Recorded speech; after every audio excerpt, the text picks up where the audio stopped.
Hey, everybody. Today, I'm asking if you like the show, would you head over to iTunes and leave a review? Just go to coolcatteacher.com/iTunes, and it will take you to the show on iTunes. And you can give it stars, or even better, if you leave a rating. It really does make a difference, and it helps other teachers find the show. Thanks. Discovery and Inquiry-Based Learning in Math, Episode 313. The 10-Minute Teacher Podcast with Vicki Davis. Every weekday, you'll learn powerful, practical ways to be a more remarkable teacher today. Today, we're talking with Carrie Pierce, 20-year middle school math teacher, about discovery and inquiry-based learning and math. And Carrie is just up the road from me. She lives in Edison. So, Carrie, let's talk about how we can have discovery and inquiry-based learning in the math classroom. How do we do it? It is a challenge. One of the things that I try to do as I plan my lessons is to start at the end. And I always have to think of what is it, that I want the kids to know? What do I want them to learn? And how can I get them there using what they already know? I think it's really important to build on that prior knowledge whenever you can, but then tweak it just a little bit to ask, okay, what if we did this instead? How would changing that number change this equation or change the situation? And to try to get them asking the questions and get them excited about what they want to know. So, Carrie, this is more than just the math textbook, right? Absolutely. Don't really use a math textbook, have not touched one in probably 15 years. Teach from the standards, teach from lessons that I have compiled and created and borrowed and adapted and tweaked throughout the years. And of course, that changes with each group of kids. Everything runs a little differently the longer you do it. Okay, so discovery in the math classroom. Help us understand what you mean by that, because discovery and math don't usually go together, do they? Right. Well, when I was growing up and learning, we had our topic, and I guess these days it would be the essential question. The EQ is on the board, and the teacher says, today, boys and girls, we are going to learn about functions. And this launches into the lesson. Here's what it is. Here's what it isn't. Now let's work some problems. A common catchphrase that I hear teachers say often is, I do, we do, you do. And in my opinion, that's not the best way. I like for the kids to wonder. I want them to get excited about math. I want them to see the real world connections that math has. So instead of introducing the lesson with how things work, I might have a mini lesson or perhaps a do now on the board to get them to ask the question, to get them to wonder. I might say, hey, what happens if, and then let them fill in that blank. Does this blow kids' minds when they come into your classroom and maybe they haven't experienced this before? Absolutely. I think it's a period of adjustment. It usually takes us probably 3 to 4 weeks to get used to each other and to get used to my teaching style. One of the things that I do, often we'll practice the problems for a little while and kind of get them working.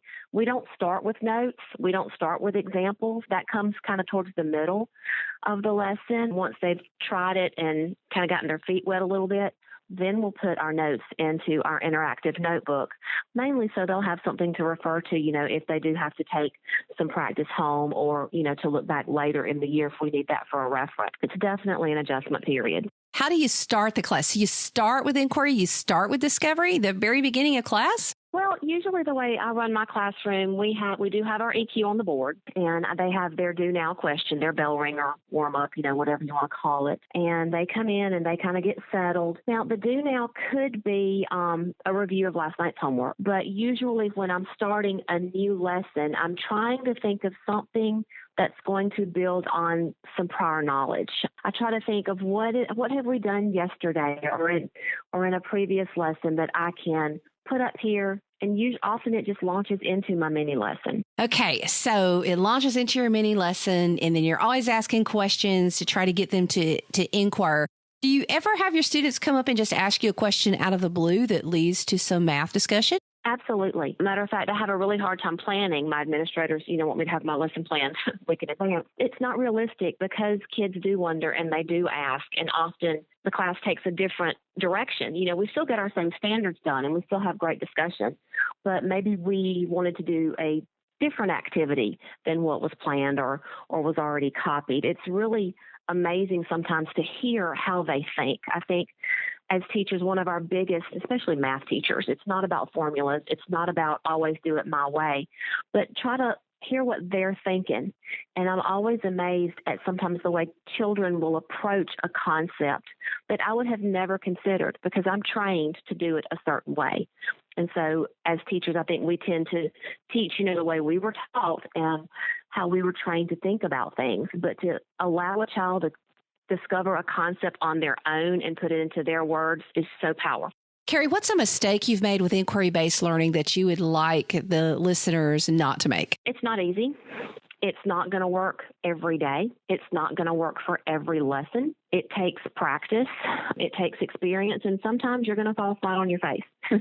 You have to be comfortable enough as a teacher to be afraid to fail, so to speak, in front of the kids. Sometimes you think you've planned this amazing lesson for them to do, and it just bombs. They're not ready for it. They don't make the connections you hoped that they would make for whatever reason. And you have to be confident enough to say, you know what, guys? I'm sorry, we're going to try this again on another day. Y'all weren't ready for this or for whatever. But you have to be confident enough to fail, if that makes sense. So what does it look like when inquiry-based learning and discovery in the math classroom goes right? It's amazing. It's fun. They are teaching themselves. All I have to do is walk around and ask a few questions and try to get them talking and communicating with each other and having those discussions. It's what it looks like is the kids have taken ownership of their learning, and whether or not I was there, it would still happen. Do you ever have kids who used to hate math change their mind? I do. And I had a child yesterday. We were doing a complex. This was one of my algebra classes, so it was a higher level, and a lot of plugging in and crunching numbers and foiling and multiplying. And we got to the end of the problem, which was, it was just algorithm and one thing after another. And we got to the end, and he said, that is so satisfying. And it was so funny. It was like he'd put the puzzle together. I thought, oh my gosh, I love that he sees that and he got it. It was just cool to watch that. Carrie, if you could travel back in time and talk to Carrie Pierce on her first year of teaching, what would you tell her? I don't know that we have time to address all that. You learn and you grow, and every year is different. And your life experiences change the way that you see children. I know that as my daughter grew up and got to be, the age of the child that is in my classroom, my perception changed and my focus changed, and we constantly evolve and grow. I think I would tell myself to give them a break. Sometimes they are just kids, and a lot of times I think perhaps new teachers maybe expect too much. I know I did coming straight out of college and, having my own classroom for the first time, and I was ready to go, and it was all about the content. Let's get it drilled in. And there's so much more to kids than that. And there's so much more to math than that. They don't really, 8th grade, 9th grade, high school, they're just beginning to see the whys of all of the deeper level content and see it applied in science or analyze a graph in social studies. So I would tell myself to take it easy and to let them be kids and try to grow instead of me giving it to them. Let them seek it themselves. Yep. You got to relate before you educate, as I very often say. It is about the relationship. I'm so glad for people who are kind and patient with me when I was a beginning teacher.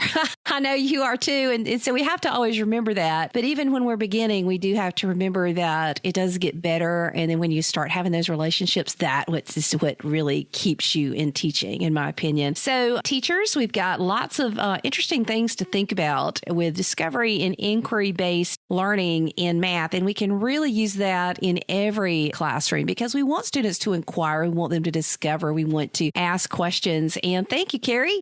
As I said before the show started, it really does help if you leave a review. So if you go to coolcatteacher.com/iTunes and leave a review, I really do appreciate it. And I also appreciate it when you tell your friends. One tip, a lot of people don't know that if you go to the show notes for any of these episodes, so today is episode 254, so you would go to coolcatteacher.com/E254. and you can go to the show notes. But if you look at the little player that I've embedded, there are 2 little brackets. And if you click that, you can actually embed any show you want on your own blog, your own website. You can share the links to those and just share it far and wide. You can even download a copy of the show if you want to send it to others. So I've put it out there for you, and I hope it's useful. Thank you for listening to the 10-Minute Teacher Podcast. You can download the show notes and see the archive at coolcatteacher.com/podcast. Never stop learning.